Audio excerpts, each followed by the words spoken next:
2 маротиба дар 1 сол мебошад, ё ки ягон асос надошта бошӣ ба хизмат даъват мешавӣ. Ягон намуд аблава дар ягон ҷо нарафтаистай. Мумкин ки депортация кунанд аз Федератсияи Россия. ҳар касе ки дили шайхидаш прай меравад духтур мегзара. Мисол ман худам шахсан вақте аз Москва Тоҷикистон омада истам. Мадар аз пушти фарзанди духтариаш. мо аз ширкати Шифофармо ба шумо якчанд доруҳои табобатиро тавсия медиҳем. Epimedium Nea Pasta барои қувваи мардро зиёд кардан ва инчунин табобат ва доруҳо барои зиёд кардани риш ва мӯи сар, доруҳо барои гардиши хунро хуб кардан ва инчунин ҳиҷома кардан барои ҳамаи дардҳо. ҳатман ба рақамҳои ширкат занг зада аз номи канали Юристиҷей муроҷиат кунед. Ширкати Шифофармо бародарони тоҷик дар хизмати мо шумо мебошанд.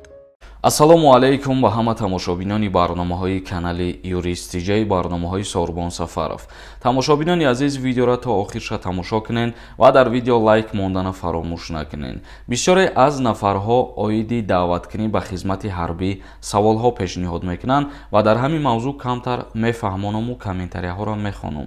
Тамошобинони азиз, аз ҷониби шумо савол меояд ки оё рост аст ки айни ҳол даъваткунӣ ба хизмати ҳарбӣ шурӯъ шудагиай? Ё боз бисёри нафаро савол метиҳанд ки оё рост аст ки айни ҳол дар кӯчаҳои шаҳр аблава кардесиянд?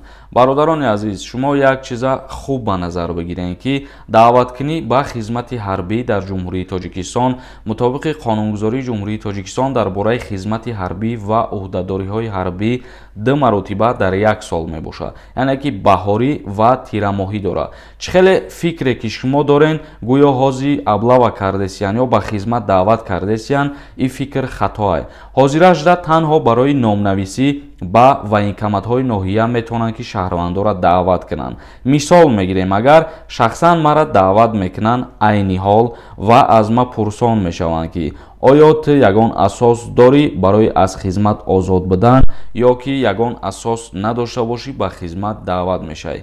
Ва ман қайд мекунам ки бале ман донишгоҳ хондагӣ, воени кафедра хондагӣ ва шукри худо ҳамаи ҳуҷҷатҳое ки аз хизмат озод мекунанд дорум ҳуҷҷатҳоро ва мара ба қайд мегирану ҷавоб метиҳанд. Боз як каси дигара даъват мекунанд ва ӯ ягон асос ки надошта боша номаша менависонанд ва вақти даъваткунӣ ба хизмат кишид ба номи ҳамун шаҳрванд повиска равон мекунанд. Ба ҳамин хотир ин чиза шумо нодуруст нафаҳмен ва гапҳои безеб дар ҳамин мавзӯъ нагӯен, овозаҳои дурӯғам паҳн накунен. Оиди аблава кардан ягон намуд аблава дар ягон ҷо нарафтаистай. Чӣ гапе ки мефаҳмен ҳамаш гапҳои мардумия, ягон асос надоранд ин гапҳо. Хостум ки ҳамин чиза ба маълумоти ҳаматон бирасонам ва акнун комментарияҳоро мехонам. Видеоро бо диққат дар шиша тамошо кунед.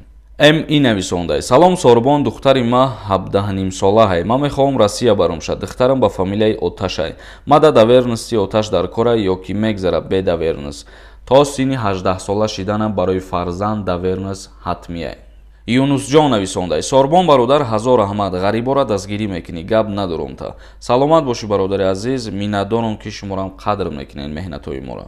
Ҳайдарзода нависондай: салом алейкум ака, патента дар Москва мегам бе трудовой договор намешава продлит карда, ё трудовой договор ё граница перескад мекунӣ. Ростай ака, пешакӣ ташаккур. Бале бародари азиз, ман чанд бори чиза гуфтагиам. Касое ки трудовой договор доранд бо ширкатҳое ки кору фаъолият мекунанд, танҳо ҳамун нафарҳо метавонанд ки бе граница гузаштан патентҳои худшона продлит кунанд. Шаҳром Саидов нависондай: салом алейкум акаи Сорбон, ҳамин саволи мада илтимос ҷавоб те дар видеои ояндат. Ака меган дар Тоҷикистон то воени билет надошта бошӣ занг гирифта наметавонӣ. Ҳамин қонун дар ҳақиқат ба имзо расидагия ё ҳамин қонун уже биромадагия якаҷон? Илтимос ответитра дар видеои ояндат интизорум. Пешакӣ ҳазор раҳмати калон. Чӣ хеле ки ман дар аввали видео гуфтам, баъзе гапҳое ҳаст ки гапҳои мардумиян, асос надоранд ва ин гапам ба монанди ҳамвай ягон асос надорад. ин қадар мардум занг гирифта ё боз баъзе нафарон мегӯянд ки ростай ки воени билет надошта бошӣ Россия рафта наметавонӣ. ҳамин воени билет ба Россия рафтани шумо ва ба билет харидани шумо ягон алоқамандӣ надорад. Ба ҳамин хотир ин гуна гапҳои мардумиро бовар накунен, асос надоранд. Рома нависондай: салом ака, праваи тоҷикӣ дорум, пластикӣ нестай, метавонам мошинҳае кунам дар Москва. Пешакӣ раҳмати калон. То ҳатто дар ҷумҳурии Тоҷикистон иҷозат нестай ба праваҳои солҳои кӯҳна мошин рондан, чунки мутобиқи қонун ва тағйиротҳои нав паспортҳо, праваҳо ҳамаш пластикӣ шудагиянд. Толибов нависондай: акай Сорбон ҳамун саволда ҷавоб надодем. Гуфтаистен ки Россия қонуни нав бироварда барои муҳоҷиро 3 моҳ пеш ай духтур гузарен барои наркологически набудан. Агар раваду наркоман бирояд дар ай гузаштан ба чӣ кор мекунанд? Мегуфти Раҳмат Пешакӣ. мумкин ки депортатсия кунанд аз Федератсияи Россия. Барои чӣ ҳар 3 моҳ пас муҳоҷирора аз муоинаи наркологӣ мегзаронанд? Ба хотире ки ами як ҳафта пеш ё 10 рӯз пеш як ҳодисаи нохуши як шаҳрванди ҷумҳурии Тоҷикистон як духтара 15 корча зад ё 17 корча зад ба ёдум нест. Ба хотири ана ҳамин гуна ҷиноятҳое ки аз ҷониби муҳоҷиро содир карда мешавад, баъд ҳар қонуно бировардан мегиранд ки мақсад аз ҳисоби наркоман будан мумкин ҳамин коро шава ё аз ҳисоби суст ақлӣ шава. Ба ҳамин гуна аз муоинаи тиббӣ мегзаронанд. И ягон ҷои проблема надора. ҳар касе ки дилишай худаш прай мерава ай духтур мегзара. Фаридун нависонда: салом, акай Сорбон праваи Россияра гирифтанда чанд ҳазор мешида боша? Пешакӣ Раҳмат. қонунӣ бигирем агар тақрибан 60 ё 70 ҳазор рубл расход мекунем.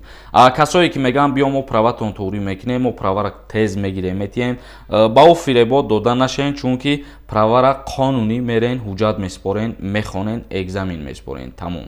Жизн нависонда: Сорбонҷон, як савола 100 бор додум, ақаллан ҷавоб наметиҳен. Мо через падарам шаҳрвандии Россияра гирифтанием. Дадам ду закс доранд, ҳам бо модарам, ҳам айзанаки рус. Ин ба гирифтани паспорти мо ягон таъсир мерасонад? Илтимос ҷавоб диҳен. Агар ки фиктивни брак доштагӣ боша, бале, метавонанд ки дар ҳолати шумо соҳиби шаҳрвандии Россия мешавед, баъд маълум шава ки фиктивни бракай шаҳрвандии шуморо аннулировать кунанд. Ҳамин қадар проблема дорад. Тамом. бисёри нафарҳо саволҳо пешниҳод кардагиянд ва саволошон ҳамун текстшон бениҳоят тексти калоне бигем ва агар ма бихонам мумкин 3-4 минут текста бихонам. Ба ҳамин хотир хоҳиш мекунам ҳамин гуна нафарҳо дар инстаграми ма бинависонед, саволотона рӯй кунед. Ин ҳаминҷа номи инстаграмам ҳастай. Бидроен дар ҳамунҷа суҳбат мекунем. Назаров нависонда: салом алейкум, ака, ма 1-2 сол шидаи Тоҷикистон рафтам, бе документ гаштам, хона равам, депорт мекунанд, ягон роҳ нишонте бурад. Дар ҳолати хона омаданат агар ки ягон рейдҳо ташкил накунанд, дар аэропорт агар айт мигратсиони карта ё ки патент ё ки регистратсия напурсанд, виездат маҳкам намешавад. Баъзе ҳолатҳое ҳастай ки дар аэропорт мепурсанд ҳамин чиза. Мисол, ман худам шахсан вақте аз Москва Тоҷикистон омада иста будам, дар аэропорт ҳам регистратсия мапурсид, ҳам патентам пурсид, ҳама чиз документе ки лозиме барои шаҳрванди хориҷӣ ҳамаша пурсид ва ҳамаша тафтиш кард. Ва боз буд нафарҳое аз ҳамун бари ма истодагӣ ва ё гузаштанда ягон чишона напурсиданд. Ба ҳамин хотир и ҷиҳат рискае. Чеҳрат ки маъқул шонаши тафтишет мекунанд. Ансор нависондай: ассалому алейкум ака, як чиз пурсум, ду штраф дорам ай Москва, шумо метавонед ҳамия ҳал кунед?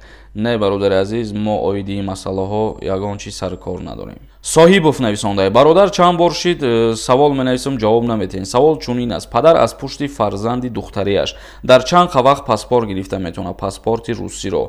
Аз 3 моҳ то 6 моҳа ба воситаи фарзанд паспорт гирифтан ё ки фарзанд ба воситаи падар модар паспорт гирифтан ҳамин қадар вақт меравад. Тамошобинони азиз, ба ҳамин барномаро ҷамъбаст мекунам то барномаҳои дигар. Худованд ҳамаи мо ва шуморо нигаҳбон бошад.